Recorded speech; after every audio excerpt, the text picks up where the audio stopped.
My name is Ken Keller, and I am happy to welcome you to this occasion. There are 63 from the class of 2006.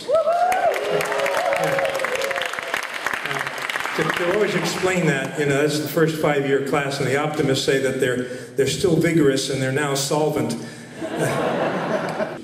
And we have alumni from Japan, from Papua New Guinea, from Thailand, from Singapore, and from Sydney, Australia.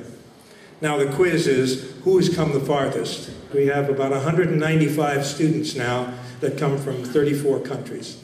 And about half of them are US citizens, but the other half come from around the world. It used to be primarily Western Europe, but that isn't the case anymore. We have them from most continents, building numbers coming from the Middle East and from Asia in the student body. Something else that's new, relatively new, is that 90% of those students will go on to DC for the second year of their MA degrees. It's a huge fraction. And they will comprise about half of the second year MA class. So at the moment, SAIS really is a two-campus model. The uniqueness of SAIS is the possibility of either going through SAIS in 2 years in Washington, which has its own strengths and value, or having the contrasting experience of a year here in Bologna and a year in Washington. It used to be, people would have argued, I think Grove Haynes would have argued, that the goal of the Bologna Center was to promote the transatlantic dialogue. We are at pains to say that that is no longer really the goal, but that in fact both the United States and Europe, the European Union and Europe at large, are confronting a set of global issues that can't be solved for either of them without their working together. Perhaps that could work worldwide, and China, when its interests are affected, would also engage in that. Right now that hasn't happened.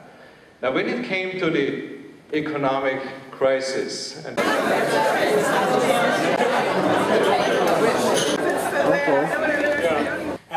As we talk to students about our program, are we a professional school or are we a graduate school?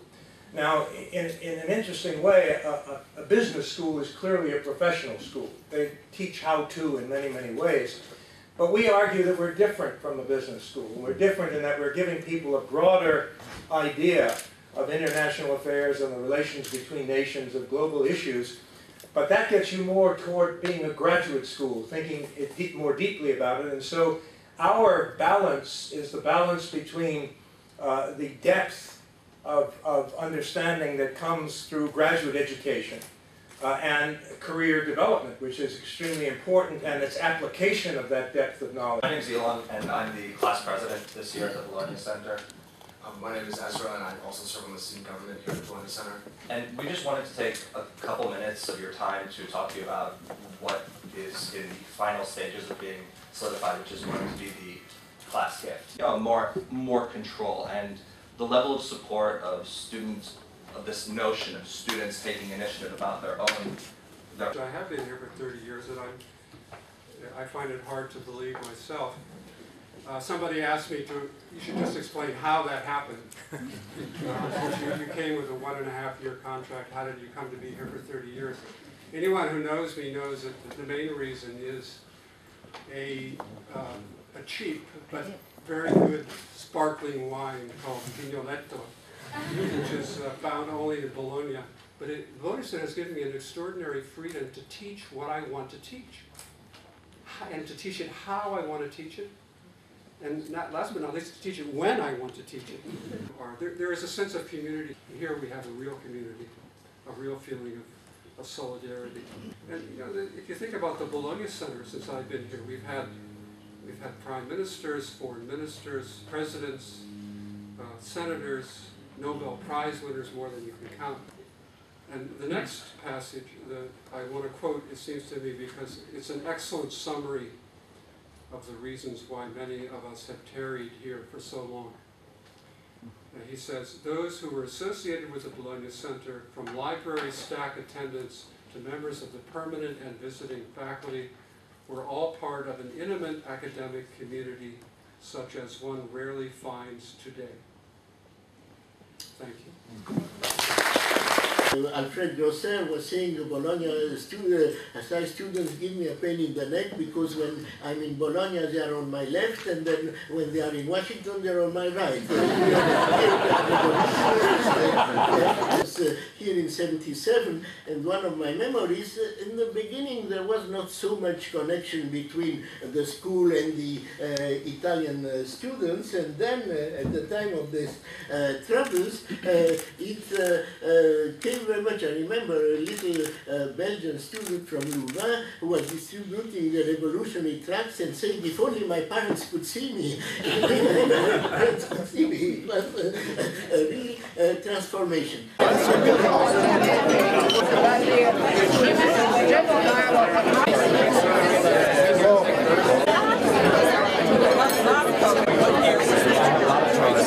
I'm here with Professor John Harper and Dana Allen. Both John and Dana went to SAIS Bologna. John has retained a long-standing affiliation, first as a student, a PhD, and for the last 30 years as a professor. He taught me, and I'm actually appealing the grade that I got, but that's another story. Dana's in London. They both are back here for Alumni Weekend. My first question would be, Bologna, SAIS Bologna, did it change your life? Was it critical in your lives? If so, how? Dana, you want to start? Well, it's a little bit difficult for me to answer this question because, like John, I've almost, in a certain sense, never gone away. I did my PhD at SAIS. I've come back here to teach. I'm very close to people who, including John and others who are sort of part of the continuing Bologna and SAIS community. And I think probably there's a reason for that. I think that it is a very sort of vibrant and, in a certain sense, clingy, and I mean that in a good way, intellectual community. And it's why is that? Well, I think it's part, at least for somebody like me who, likes to look at issues in the whole, in the broad. I find that it has, it really emphasizes the importance of integrating an historical and an economic and a social and a cultural perspective and into politics. Mm-hmm. Culture is sort of a broad term that can mean a lot of things, but in this sense it means not just sort of taking a mechanistic view of the way the world works, but trying to understand what really makes people tick and what really motivates them. So, that's a long way of saying that, I was formed by SAIS and by the Bologna Center. John, you've been here since the 1970s. I'm not going to ask you to sum up 30-plus years of experience in SAIS Bologna, but I would ask you, does it remain relevant the way it was when you first came here? You came here shortly before I came here. It was post-war transatlantic relations, the Cold War, in fact. Those are times that have gone by now. Is it still relevant the way it was then? Is it still relevant? Well, I think it's still relevant to young people who want to study, to go into international careers. It's relevant maybe for somewhat different reasons. Mm-hmm.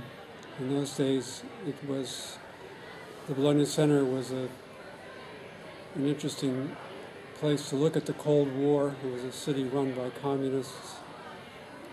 It was, Bologna was an interesting kind of political laboratory. Today, the Cold War's over. People aren't concerned about East-West division, but Bologna is still a very interesting place to come to look. Well, at Europe, which is still an important part of the world, but increasingly the Middle East.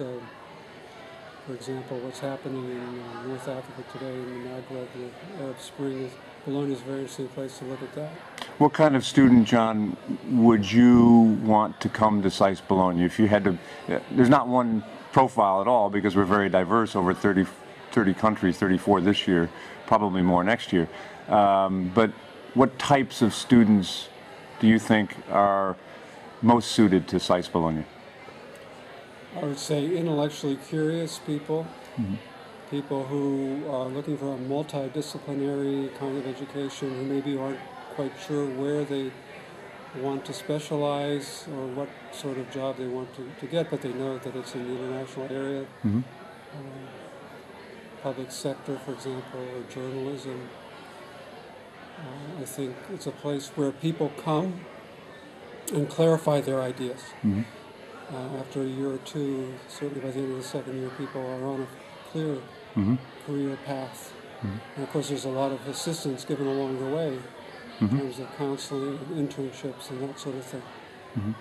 So I think the traditional profile, the typical profile of the Bologna student is someone who may not, who's had some experience, has a lot of intellectual curiosity, may not have an exact idea of where they want to go career-wise, but knows it's going to be an international career of some kind. And those are that's the kind of raw material that we like to have and we are stimulated by, and that we can in turn shape and help. Dana, you, last question, you are working in London, not strictly speaking in academia. Maybe say a word about the relevance of a SAIS education to what you do in terms of a career. And I know you're not in the Career Services office at SAIS, but what types of things do you think SAIS people are equipped to do when they leave?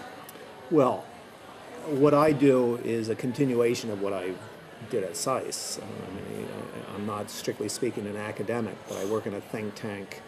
I'm an editor, so I'm on the edge of journalism, and I'm very much concerned with clear thinking and clear writing that is, synthesizes, which is something that I think I've been well prepared for by the multidisciplinary program at SAIS and at the Bologna Center. And, I think that it has really given me an opportunity. I mean, I just would repeat, it's been almost a seamless world for me, from the kind of work I was doing as a student here at SAIS to the kind of work I was doing as a PhD student and then as a teacher at SAIS, to working at a think tank where we're dealing with the, burning issues of strategic analysis in international politics. Fantastic. Well, I'm not going to keep either one of you any longer. You've got the festivities of Alumni Weekend and friends and colleagues to see, so thanks very much. Thank you. Cheers.